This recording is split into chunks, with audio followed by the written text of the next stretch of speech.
And it's worth noting on Starship that once we resume the countdown, it restarts from the 40-second period, and then we keep going unless another condition pops up. So stick around because Starship could be going here real soon. Don't walk away, that's for sure. Amazing views here coming to us from Starbase, Texas. Cheering, the cold started again.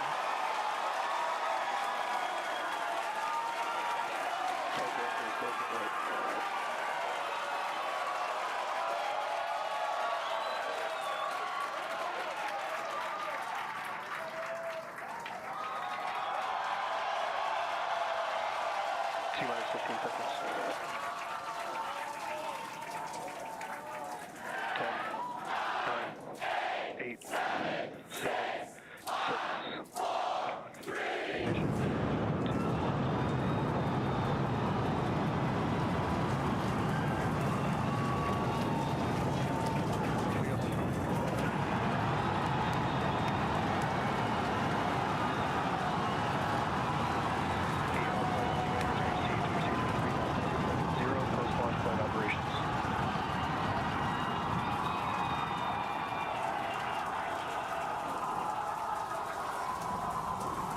Booster upper chamber pressure is nominal.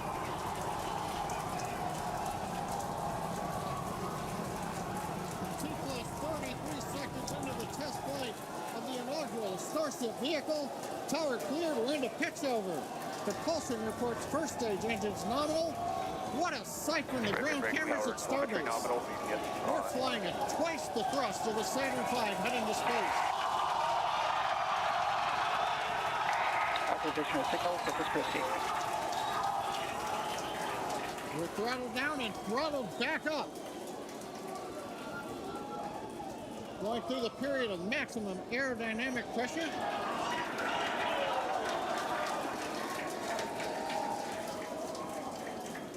As the velocity increases, the density of the atmosphere is decreasing. Max Q. Lessening stress on the vehicle. The call out, max Q now.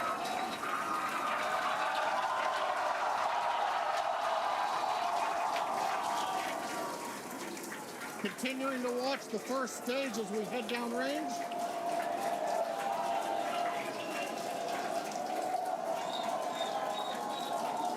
"100 seconds into flight. Our next major activity is going to be shutdown of the first stage. The Houston tracking station now acquiring the vehicle. With shutdown, we will get separation of Starship from Super Heavy and ignition of the Starship engines. When Starship separates, we light up 6 engines in a staggered sequence, and if all goes well, those 6 engines will burn for almost 6.5 minutes. Onboard view from Starship. And there's views of the Raptor engines on the second stage as we prepare for stage separation. Now after stage separation, the first stage will flip and begin a boost back maneuver for landing in the Gulf.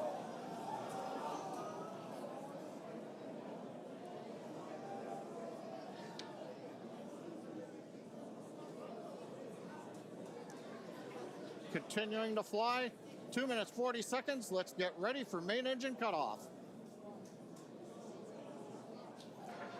Booster engine cutoff. Beginning the flip for stage separation.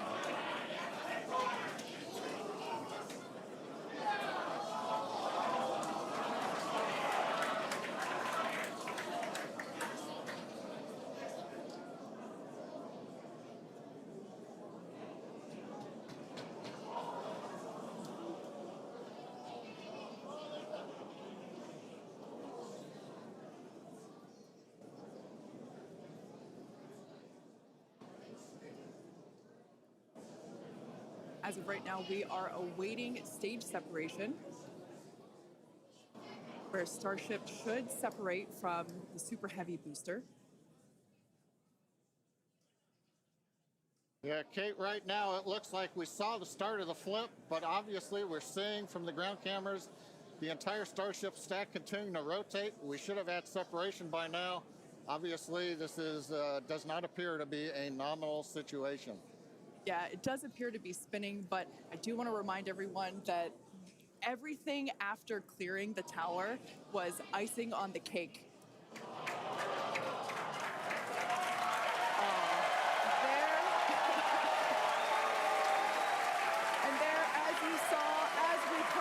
An exciting end to the Starship inaugural integrated test flight.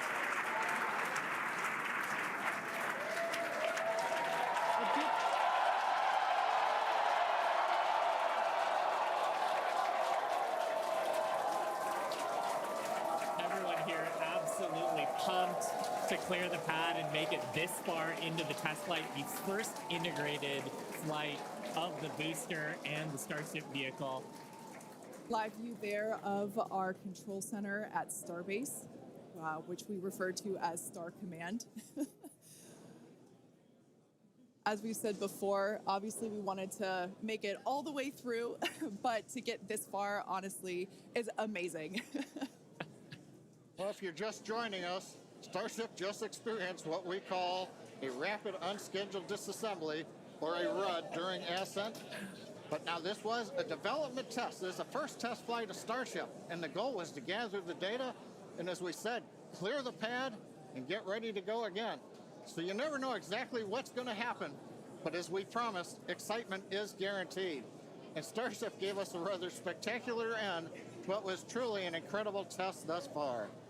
Now, as we mentioned at the start of today's program, any and all the data that we collected during the test is going to help us with further development of Starship, and it's going to improve the vehicle's reliability as SpaceX seeks to make life multiplanetary.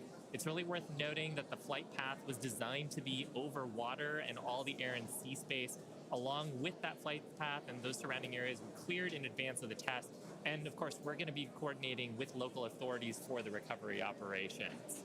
But honestly, what an exciting morning. Oh my gosh. We had a successful liftoff from Starbase, Texas at 8:28 a.m. Central Time. We cleared the tower, which honestly was our only hope. We cleared the tower, and all the data that we collected all the way through all those Raptor, those 33, although I think we saw that 3 Raptor engines were out, but we got all that data, and we got so far as to hoping to see the Starship, the second stage, separate from the first stage, the Super Heavy booster. And unfortunately, we didn't make that happen, but that's okay. It was the first integrated launch, and honestly, today was amazing. Absolutely incredible day.